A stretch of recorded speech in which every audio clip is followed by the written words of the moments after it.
நேயர்களே, சட்டப்பேரவை தேர்தல் வெளியாவதற்கு இன்னும் முடிவுகள், அதாவது அறிவிப்பு சில வாரங்களே உள்ள நிலையில, தமிழக அரசியலில் ஒரு காலத்தில் முக்கிய சக்தியாக பார்க்கப்பட்ட தேமுதிக, அதாவது பிரேமலதா தலைமையில் இருக்கக்கூடிய தேமுதிக தற்போது கூட்டணிகளை அமைப்பதில் அவர்கள் பெரும் குழப்பத்தில் சிக்கியுள்ளதாகவும் அரசியல் வட்டாரங்கள்ல பேசப்படுது.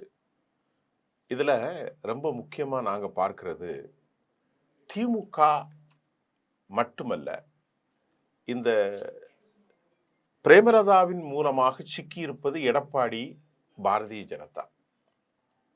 அதை போன்று திமுக பெரும் சிக்கலில் இருப்பது இன்று காலை காங்கிரஸ் கட்சி எல்லை மீறி போவதையும், வெளிப்படையாக தாவேகாவோடு தாங்கள் கூட்டணி வைத்து விடலாம், இருப்பதற்கு இழப்பதற்கு ஒன்றும் இல்லை, தாங்கள் அடுத்த முறை இருப்பதை பிடித்துக் கொள்ளலாம் என இது ராகுல் காந்தியுடைய ஆலோசனையில தான் நடக்கிறதாக சொல்லப்படுகிறது. 41 சீட்டு, அதுக்கப்புறம் 2 ராஜ்யசபா, அதை போன்று நேற்று சொன்ன செய்தியை இன்னும் மறுபடியும் சொல்றேன்.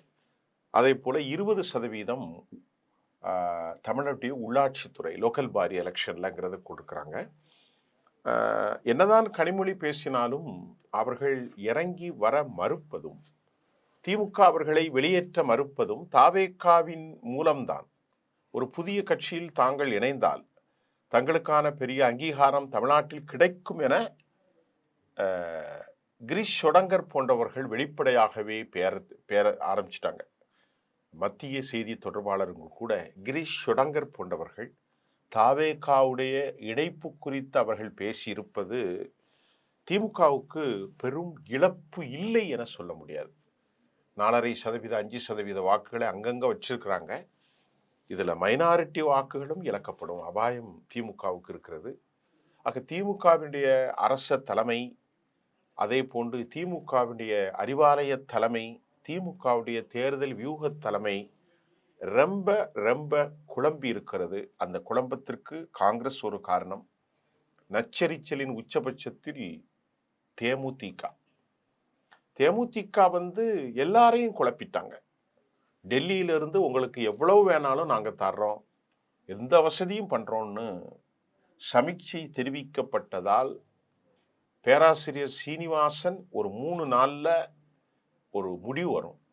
ஆனா ஓப்பனா சொல்ல போனா இந்த அம்மாவுடைய அணுகுமுறை தமிழ்நாட்டு அரசியல்ல பெரும் குழப்பம், அதன் மூலமாக கழுதை தேய்ந்து கட்டெரும்பான கதையாக போறதுன்னு நம்மள்கிட்ட பேசின அதிமுகவுடைய பேச்சாளர்களும் ஸ்போக்ஸ் பர்சன்ஸ் எல்லாரும் சொல்றாங்க. திமுகவிலையும் அப்படிதான் சொல்றாங்க. 2016க்கு முன்னாடி அந்த கட்சியை அழித்த பெருமை, கேப்டனுடைய தனித்துவத்தை மங்கப்போக செய்த பெருமை அக்காளுக்கும் தம்பிக்கும் தான் உண்டு என்றும் சிலர் நேற்று என்னோடு பேசிய உயர்மட்ட அதாவது அதிமுகவின் முன்னாள் பொறுப்பாளர் ஒருவர் தெரிவித்தார். அவர் இப்பொழுது அதிமுகவில் இல்லை, அதிமுக விட்டு வெளியேறிவிட்டார்.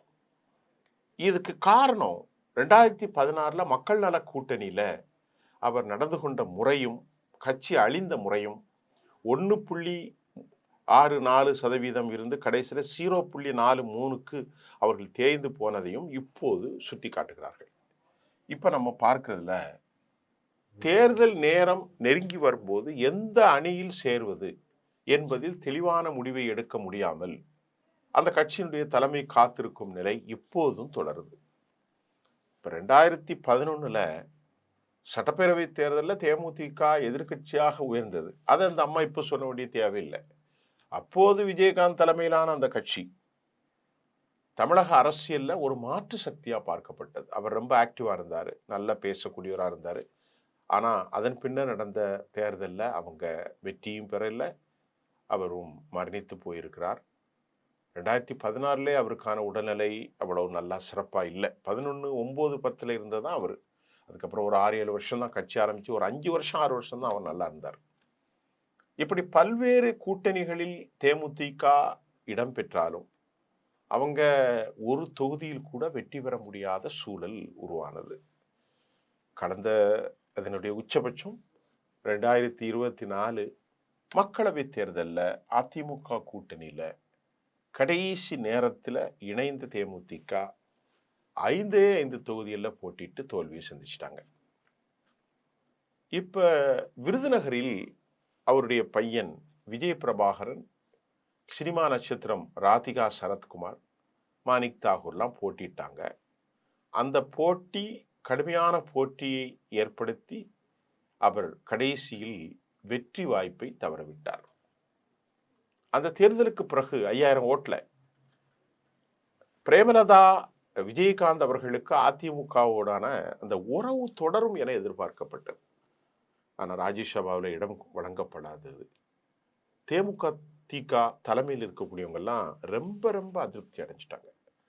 இதன் தொடர்ச்சியாக அதிமுகவிலிருந்து விலகி செல்வதென்று முடிவெடுத்து திமுகவின் பக்கம் கொஞ்சம் மெல்ல சிக்னலை அனுப்புனாங்க.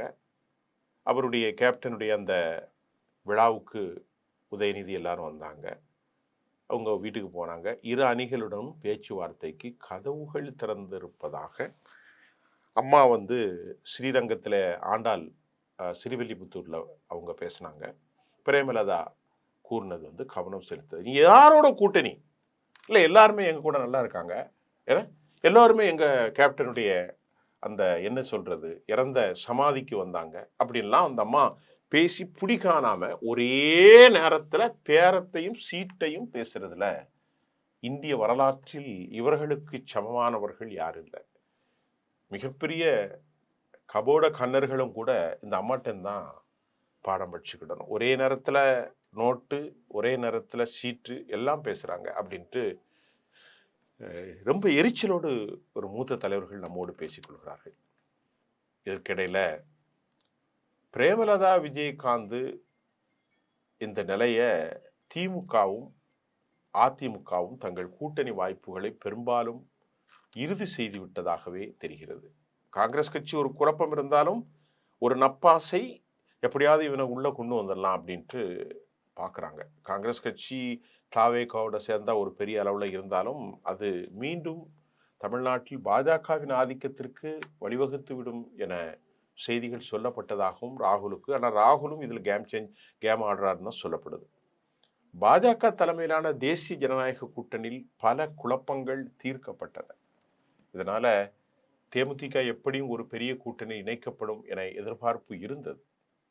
ஆனா இதுவரை யாரும் எங்கள் கூட்டணி பேச்சுவார்த்தைக்கு அழைக்கல என்று பிரேமலதா வெளிப்படையாக கூறியது அரசியல் வட்டாரங்களிலே அதிர்ச்சி ஏற்படுத்தினது. அவங்கள கூப்பிட்டு தான் அவங்க பேசிக்கிட்டு இருக்காங்க. ஆனா அந்த அம்மா இப்படி சொன்னது பெரிய சிக்கலா தான் இருக்கு. இதுக்கு இடையில தேமுதிகவுடைய தொகுதி பங்கீடு விவகாரத்துல தேமுதிக மீது பெரிய கட்சிகள் தயக்கம் காட்டுவதற்கான காரணமாக என்னன்னா, அவங்க ஆரம்பத்திலிருந்தே அதிகமான தொகுதிகளையும் ராஜ்யசபா வாக்குகளையும் ராஜ்யசபா சீட்டுகளையும் முன்வைப்பதாக பேசப்படுகிறது. ஆரம்பத்திலே அவங்க கேட்டது 20 சட்டப்பேரவை தொகுதிகள் மற்றும் ஒரு ராஜ்யசபா இடம் என்று நிபந்தனையோடும் பெரிய அளவில் விட்டமின் எம் கேட்டதாகவும் பேச்சுவார்த்தை தொடங்கியதால் திமுகவும் அதிமுகவும் அதில் ஆர்வம் காட்டவில்லை என்றார்கள் அரசியல் பார்வையாளர்கள். இதற்கிடையில மாநில மாநாட்டில் கடலூர்ல அறிவிப்பேன்னு சொன்ன பிரேமலதா துணை முதல்வராக்குவோம், யார பிரேமலதாவை நாங்கள் துணை முதல்வராக்குவோம் என்று அவருடைய தம்பி LK சுதீஷ் பேசியது நாங்க இல்லாம யாரும் ஆட்சி அமைக்க முடியாது என்ற கட்சி தலைவர்களின் கருத்துக்களை ஒரு பெரிய கட்சிகளுக்கு ரொம்ப பெரிய எரிச்சலை ஏற்படுத்தியதாகவும் கூறப்படுகிறது. இதுக்கிடையில கடைசியா நமக்கு கிடைத்த தகவல் அதிமுக தரப்பில் அதிகபட்சமாக 6 - 10 தொகுதிகள் மட்டுமே வழங்க முடியும் என்றும் திமுக தரப்பில் அதை விட குறைவான எண்ணிக்கை சாத்தியம் என்றும் தகவல்கள் வெளியான. ஆனால் ராஜ்யசபா இடம் குறித்து எந்த தரப்பும் உறுதியான வாக்குறுதியை அளிக்கவில்லை. இதனால குறைந்த தொகுதிகளை ஏற்றுக்கொள்வதா அல்லது கூட்டணியே வேண்டாமா அல்லது 2இல் 1 தேர்வு செய்ய வேண்டிய சூழல்ல தேமுதிக இப்போ சிக்கி போச்சு. தேமுதிக அந்த சிக்கலில் தேமுதிக தனித்து போட்டியிடும் வாய்ப்பை முற்றாக நிராகரித்துள்ள பிரேமலதா கூட்டணி குறித்து இறுதி முடிவு செய்ய வேண்டிய கட்டாயமும் நிர்பந்தமும் அவருக்கு உருவாயிற்று. ஒரு பக்கம் தாவேகா பக்கம் செல்வது ஒரு மாற்று வாய்ப்பாக பேசப்பட்டாலும் அது நடைமுறையில் அவங்கள பொறுத்தவரை சாத்தியமற்றதாகவே அரசியல் விமர்சகர்கள் கருதுகிறார்கள். ஏன்னா அவன் சின்ன பையன், எங்கள் கேப்டன்கிட்ட இருந்து வந்தவன் அப்படியெல்லாம் சொன்னாங்க. அதெல்லாம் அவங்க நோட்டு கலராது.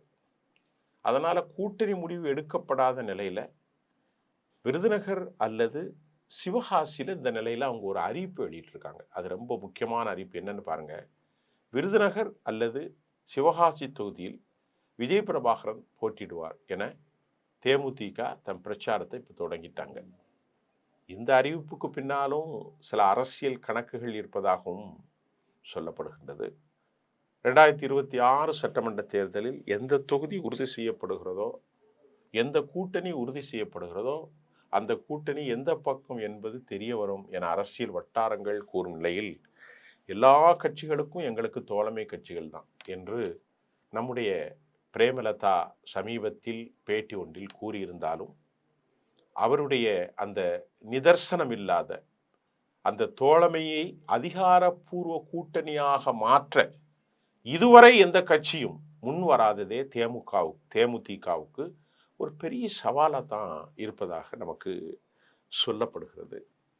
இப்போ தேமுதிகவுடைய இந்த 1/2% உட தயாரா இல்லை அமித்ஷா. திமுகவும் இந்த காங்கிரஸினுடைய இழுபறியிலலாம் அப்படியே ஒரு மாயஜாலத்தை இருக்கிறாங்க. இந்த அம்மா கடைசியில் ஒன்றும் இல்லாமல் போகிறதுக்கும் வாய்ப்பு இருக்குது. சின்னதோ பெருசோ டிசைட் பண்ணிடணும். இப்போ அவங்களுக்கு என்ன நிர்பந்தம்னா, இத்தனை வருஷமாக கட்சி ஆரம்பித்து 20 வருஷம் ஆக போகுது. 2006 2026 இந்த 11ல் அம்மா செல்வி ஜெயலலிதா அவர்களோடு இவர்களுக்கு அடையாளம் முடிந்தது. அவங்க தான் 41 சீட்டில் 29ல் வெற்றி பெற வச்சு அழகு பார்த்தார்கள் கேப்டனை. அவர் தனக்குரிய அளவில் சரியாக போகலை. அதுக்கப்புறம் 16ல் பழம் நழுகி பாலில் விழும் என்று கருணாநிதி சொன்னதையும் மீறி இல்லை சிசி இந்த பழங்கள் பிடிக்கும் என்று அவர் தனித்து போட்டிட்டார். அதாவது ஒரு தனி கூட்டணி. அதில் வைகோ போன்றவர்கள், திருமாவளவன் போன்றவர்கள், ஜி.கே. வாசன் போன்றவர்கள், அவெல்லாம் மக்கள் நல கூட்டணி. அதில் 6% கீழ் விழுந்தார்கள். அதுக்கப்புறம் 1.5% ஆனது. அதுக்கப்புறம் கழுதை தேய்ந்து கட்டெரும்பாய் அவங்க 0.43% வீழ்ச்சி அடைந்த பின்பும் தற்போது அவர்களின் கோரிக்கை எப்படியாவது இந்த பையனை உள்ள அனுப்பிடணும் அப்படின்ட்டு. அவனுக்கு திருமணம் கூட முடியல. அவனை எப்படியாவது என் மகனை சட்டமன்றத்தில் அனுப்பி அப்பாவுடைய இடத்துல பேச வைக்கணும். ஏன்னா அந்த பையனும் கொஞ்சம் சில நேரத்துக்கு கொஞ்சம் விகராசாக தான் பேசுகிறாரு. அவர் சில நேரத்துக்கு பேசும்போது ஒருமையிலும் மூத்த தலைவர்கள் என்னடா சொல்கிறீங்க இந்த மாதிரிலாம் அவர் பேசுகிறாரு. என்கிட்ட 2 கார் தான் சாடா இருக்குது, நீங்கள்லாம் எத்தனை கார்டாக வச்சுருக்கீங்க அப்படி இப்படின்ட்டு எல்லாரையும் திட்டுறாருன்னு வைங்களேன். இப்போ அவரை சட்டமன்றத்திற்கு அனுப்பணும், தம்பிக்கு நாடாளுமன்றத்துக்கு அனுப்பிடணும், ராஜ்யசபாவுக்கு. அது மட்டும் இல்லாமல் தங்கள்கிட்ட பணம் பெருசாக இல்லை, எல்லாம் போயிட்டு கேப்டன் டிவியும் ஷட் டவுன் பண்ணியாச்சு. இப்போ அதில் ஒரு பெரிய அமௌண்ட்டை வாங்கினா ஏதோ கொஞ்சம் பணம் செலவு பண்ணி அப்படி இப்படி நிற்கலாங்கிற மாதிரி அவங்க முடிவு பண்ணியிருக்காங்க. ஆனால் அவர்களுக்கு பலத்தை தாண்டி அவர்கள் நம்புவது இந்த கடலூரில் கொஞ்சம் கூட்டம் வந்தது ஒன்று. 2வது அந்த தொண்டர்கள் கொஞ்சம் வேலை செய்வாங்க. 3வது ஒரு 5000 ஓட்டில் கடுமையாக போட்டியிட்டு அவங்க விருதுநகரில் தோல்வி விட்டாங்க. அது நாயுடு வாக்குகள். மணிக் தாகூர் எங்களுக்கு பறிக்கப்பட்டது வெற்றி, திருட்டுத்தரமாக்கப்பட்டது என்றெல்லாம் சொல்லிட்டு இருக்காரு. இதே மாணிக் தாக்கூர் தான் திமுகவுக்கு வேட்டு வைக்கிறார். இதுதான் தற்போதைய நிலை. பார்க்கலாம். சிக்கலில் திமுக இருக்கிறது, சிக்கலில் தேமுதிக இருக்கிறது, எல்லாமே இருக்கிறாங்க. 1/2% 3000 ஓட்டெலாம் வெற்றி தோல்வி நிர்ணயிக்கலாம் என்று சொல்லப்படுகிறது. ஒரு அலையடிக்குமா அல்லது நம்முடைய கால்குலேஷன் வெற்றி பெறுமா பொறுத்திருந்து பார்ப்போம். நன்றி.